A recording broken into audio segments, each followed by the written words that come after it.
Welcome to Arusuvai. இன்னைக்கு நம்ம என்ன செய்ய போறோம்னா காஞ்சிபுரம் இட்லி செய்யலாம்.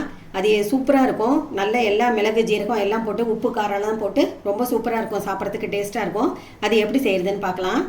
அதுக்கு தேவையான பொருட்களை பார்க்கலாம். இட்லி மாவு அரைச்சி வச்சிருக்கேன். இது எப்படின்னா 1 டம்ளர் பச்சரிசி, 1 டம்ளர் புழுங்கரிசி எடுத்துக்கணும். அடுத்து 1 டம்ளர் உளுத்தம்பருப்பு 2 மணி நேரம் ஊற வச்சுக்கணும். மூணுத்தையும் ஊற வச்சு நல்ல கொரகொரன்னு அரைச்சி வச்சுக்கணும். ரொம்ப நைஸாக அரைக்கக்கூடாது.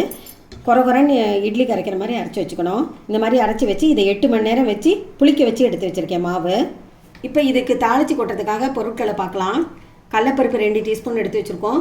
உளுத்தம்பருப்பு 2 டீஸ்பூன், முந்திரி பருப்பு ஒரு கொஞ்சம் எடுத்து வச்சுருக்கோம். ஒரு துண்டு இஞ்சி இந்த மாதிரி பொடி பொடியாக நறுக்கி வச்சுக்கோங்க. ஒரு சின்ன பச்சை மிளகா கொஞ்சம் சின்ன சின்னதாக நறுக்கி வச்சுருக்கோம். 10 கருவேப்பிலை எடுத்து வச்சுருக்கு.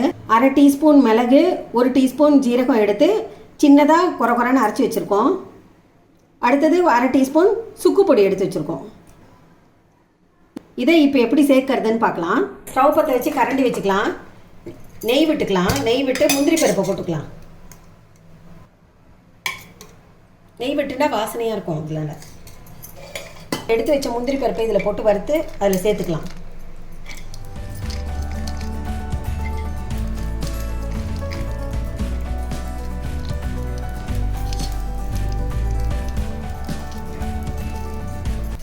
ரெண்டு டீஸ்பூன் நெய் விட்டுருக்கோம். முந்திரி பருப்பை போட்டு நல்லா செவந்த உடனே அதில் எடுத்து மாவோட எடுத்து சேர்த்துக்கலாம். கொஞ்சம் எண்ணெய் விட்டு கடுகு தாளிச்சுக்கலாம்.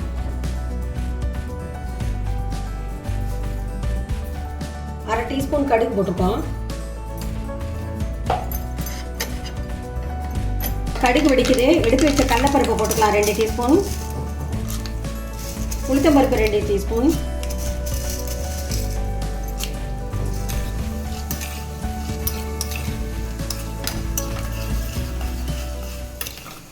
இப்போ இது செவந்துருச்சு.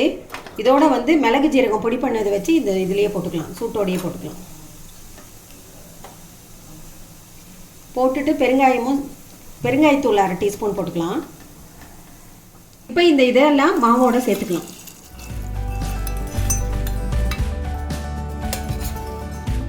இஞ்சி 1 டீஸ்பூன் நறுக்கி வச்சது பொடி பொடியாக அதையும் சேர்த்துக்கலாம்.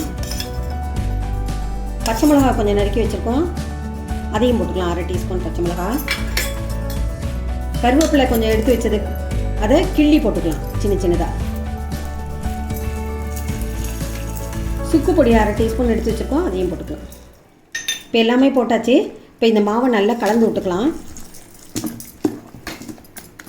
இப்போ இந்த மாதிரி சின்ன கிண்ணம் இருக்குது. அந்த கிண்ணத்தை 4 எடுத்து வச்சுருக்கேன். இதில் வந்து எண்ணெய் விட்டு கிரீஸ் பண்ணிக்கலாம், தடவி வச்சுக்கலாம். அப்போ தான் ஒட்டாமல் வரும் மாவு எடுக்கிறதுக்கு.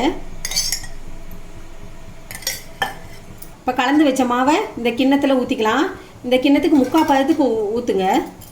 ஏன்னா மாவு நல்லா உப்பி வரும்.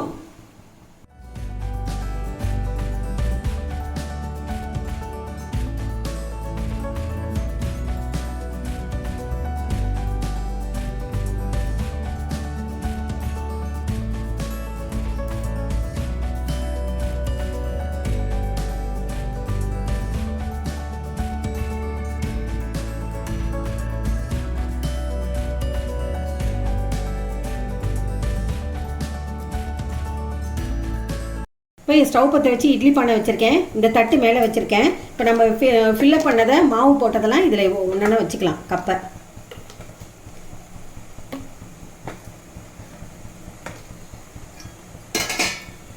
இப்போ இது எல்லாமே வச்சுட்டோம். இது ஒரு 15 மினிட்ஸ் வேகணும். மூடியை போட்டு மூடிடலாம். இப்போ 15 மினிட்ஸ் ஆயிடுச்சு. இதை பாருங்கள், காஞ்சிபுரம் இட்லி புசு புசுன்னு நல்ல உப்பி வந்திருக்கு. ஆவி பறக்க சுட சுட இருக்குது. நல்ல சூப்பராக இருக்குது. டேஸ்ட்டாக இருக்கும். இதனோட கார சட்னி, தேங்காய் சட்னி, சாம்பார் வச்சு சாப்பிட்டா சூப்பராக இருக்கும். நீங்களும் செஞ்சு சாப்பிடுங்க. லைக் பண்ணுங்கள், ஷேர் பண்ணுங்கள், சப்ஸ்கிரைப் பண்ணுங்கள். Stay home, stay safe. Thank you, bye. அடுத்த வீடியோவில் சந்திக்கும் வரை உங்களிடமிருந்து விடைபெறுவது Arusuvai.